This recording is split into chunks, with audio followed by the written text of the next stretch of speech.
Hello everyone, welcome back to the channel. Hope so आप सभी लोग जो अच्छे खासे प्रॉफिट में होंगे। अभी टाइम हो रहा है 4:15। आज है 13 अक्टूबर। ये जो हम लोग एनालिसिस करने जा रही है हमें काम आएगा 14 अक्टूबर के लिए, जो है एक ट्यूसडे का दिन। तो फ्राइडे के दिन मैंने आपको फर्स्ट हाफ में बता दिया था कि हम जो है बेयरिश रहेंगे एंड मार्केट ने उसको गैप डाउन से स्वागत किया एंड नीचे की तरफ अच्छा खासा आया। यहाँ पे मैंने आपको सेल करने कहा था एंड देन उसके बाद में जब वापस यहाँ पे मैंने प्रॉफिट बुक करा एंड देन जब यहाँ पे वापस ऊपर की तरफ गया तो यहाँ पे मैंने फिर से कहा कि मैं बुलिश नहीं हूं अभी के लिए। एंड अगर हमने देखे तो फिर से नीचे की तरफ गया। अब रीजन क्या है हम लोग उसके बारे में बात कर लेते हैं। वीडियो को आगे बढ़ने से पहले मैं बहुत क्लियर कर देता हूं, पोजिशनली मेरा व्यू बुलिश ही है। मैं उसमें कोई डिनायल नहीं रख रहा हूं, लेकिन मैं दो के सिनेरियो में ही बाय करूंगा। या तो निफ्टी मुझे 25K से लेके 25,100 के पास मिले, ओके, या फिर मुझे निफ्टी जो है वो 25,350 अबाव मिले। बस इतने ही केस के अंदर मैं बाय करूंगा, वरना मैं बाय नहीं करूंगा। अगर हम लोग टेलीग्राम पे आते हैं तो टेलीग्राम पे तो क्लियरली मैंने आप लोग को बता दिया था, लेवल अपडेशन मैंने दे दिया था एंड उसके बाद में वहां पे क्लियरली लिख दिया था expecting one more dip. Reason क्या है उसके बारे में चलो हम लोग बात कर लेते हैं। रीजन बड़ा ही सिंपल है, इसको मैं आर्ली लगा देता हूं। आर्ली बेसिस पे अगर हम लोग देखेंगे तो यहां से ये एक फर्स्ट वेव, ये एक second wave, third wave, fourth wave and fifth wave. Okay, ये 5 वेव जो है कंप्लीट हो चुके। तो अब इसके बाद में ये एक ए, देन एक बी एंड देन एक सी जो है नीचे की तरफ बनना चाहिए, जो 25K से लेके 25,100 के बीच में आना चाहिए। क्लियर है? आप इसको कैसे प्ले करोगे? आज का जो लो है या तो इस लो के नीचे रहे, अगर गैप डाउन हो गया या फिर फ्लैट ओपनिंग हुई तो इस लो के नीचे रहना जरूरी है। किसी को रिस्क लेना है तो आज का जो हाई है इस हाई के नीचे रहता है। बी ऑन सेल साइड आपका टारगेट है 25K से लेकर 25,100। क्लियर है? वो आपका प्रॉफिट बुकिंग जोन है। बस इतना ही मैं आपको बोलूंगा। वहां से आपको बाय करना है बाय करिए, आपको नीचे की तरफ सेल करना है आप कर सकते हैं। मैं लाइव मार्केट में डिसीजन लूंगा कि वहां से बाय करना है नहीं करना है। मोस्टली 80 to 90% में श्योर हूं कि मुझे बाय वहां से ही करना है, लेकिन मैं लाइव मार्केट में डिसीजन लूंगा कि वहां से बाय करना है या नहीं। अब नहीं कि हम जो सोच रहे हैं कि नीचे की तरफ नहीं आया और ऊपर की तरफ गया तो भाई इस हाई के ऊपर जाएगा। बी ऑन बाई साइड ऊपर की तरफ का टारगेट है 24,450, सॉरी 25,450, 25,500। ये आपका टारगेट है। फर्दर बाइंग इसके ऊपर करोगे जिसमें आपका टारगेट है 25,600 एंड 25,700 प्लस। ये आपका प्रॉफिट बुकिंग जोन होगा। क्लियर है? स्टॉप लॉस ट्रेलिंग जो है आप यहां से करोगे एंड ये आपका लास्ट टारगेट निकल के आता है। मेरे हिसाब से ये यहां से नीचे की तरफ जाए एंड फिर वहां से ऊपर की तरफ आए तो मजा आएगा बाय करने के लिए। 25,100 आ जाएगा तो टेक्निकल्स के हिसाब से जो फॉल है वो फॉल का मिनिमम रेशियो कंप्लीट हो जाएगा, फिर वहां से बाय करने में मजा आएगा। लेकिन स्टिल अगर 25,350 के ऊपर जाता है बिंदास बाय करना एंड सेल जहां पे बोला है वहां पे करना, वरना सेल नहीं करना। क्लियर है?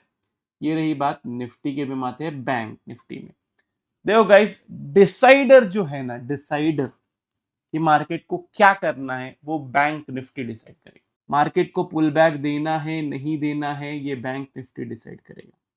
ओके, रीजन मैं आपको समझाता हूं। अब रीजन इसके अंदर एक ऐसा है कि यहां से ना, जो मैं आपको आर्ली टाइम फ्रेम पे इधर से जो कैलकुलेट कर पा रहा हूं उसमें ये ऐसा बता रहा है कि ये एक first, second, third, fourth and fifth जो है ऊपर की तरफ बनेगी एज पर बैंक निफ्टी।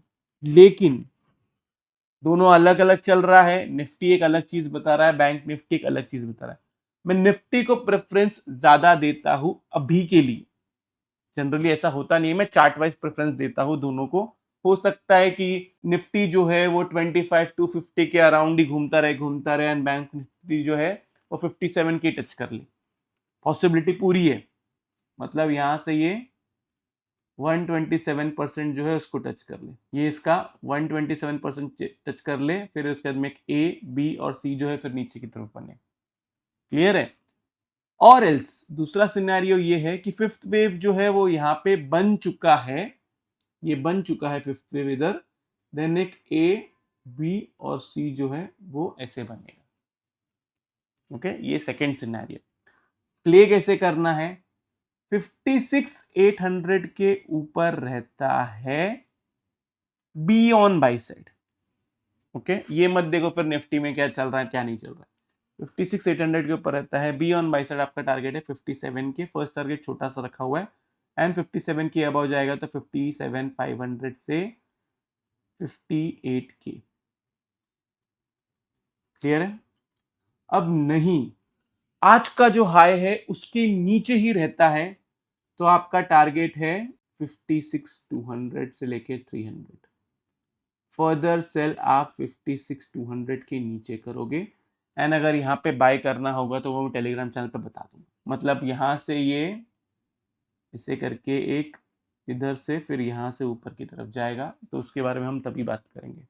इसलिए मैंने बोला लाइव मार्केट में मैं डिसीजन लूंगा। हो सकता है कि कल का दिन जो है वो पूरा का पूरा साइडवेज चले जाए, मार्केट कुछ भी ना करे, क्योंकि इसके पास वेडनेसडे का भी एक दिन है।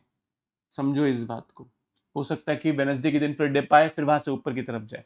इसीलिए मैं आपको बोल रहा हूँ पोजिशनली व्यू में कोई भी चेंजेस नहीं है। पोजिशनली मैं वही आपको बोल रहा हूँ जो हर वीडियो में बोलता हूँ। निफ्टी मिनिमम से मिनिमम 27,500 से लेके 28 के और बैंक निफ्टी जो है वो 60 के जाएगा ही जाएगा पोजिशनली। लेकिन इसका ये मतलब नहीं है कि आप सेम एक्सपायरी में बाय करना शुरू कर दें। लॉजिकली ट्रेड करो। इंट्राडे ट्रेडिंग अलग होती है, पोजिशनल ट्रेडिंग अलग होती है, दोनों में फर्क है जमीन आसमान का। मैं सिर्फ पोजिशनली बाय इसलिए नहीं करना चाहता हूं कि मैं एक डिप देख रहा हूं। अगर वो डिप नहीं आता है, हाई ब्रेक करता है, तो मैं बिंदास बाय करूंगा। अगर ये डिप जो मैं सोच रहा हूं ये डिप नहीं आता है नीचे की तरफ, ओके, ये डिप ऐसा नहीं आता है और मुझे यहाँ पे मौका नहीं मिलता है एंड इसके ऊपर ही सस्टेन रहता है तो मैं सेम एसएल के साथ में बाय करूंगा एंड फिर मैं निफ्टी बैंक निफ्टी दोनों को बाय करूंगा। लॉजिक समझो, बाय मुझे करना है लेकिन वो बाय कहाँ करना है वो भी इंपॉर्टेंट है। तो ये रहा मेरी तरफ से निफ्टी और बैंक निफ्टी का डिटेल एनालिसिस। होप सो आप लोगों को वीडियो से बहुत कुछ सीखने मिला होगा। वीडियो अच्छा लगे तो प्लीज वीडियो को जो लाइक करें, नीचे कमेंट सेक्शन में कमेंट करके जरूर बताइए कि आपको वीडियो कैसा लगा। अगर आप चैनल पर नए हैं तो चैनल को सब्सक्राइब जरूर कीजिए। तो इस वाले वीडियो के लिए मैं सिर्फ इतना रखता हूँ। बाय बाय, टेक केयर, अपना ख्याल रखिए।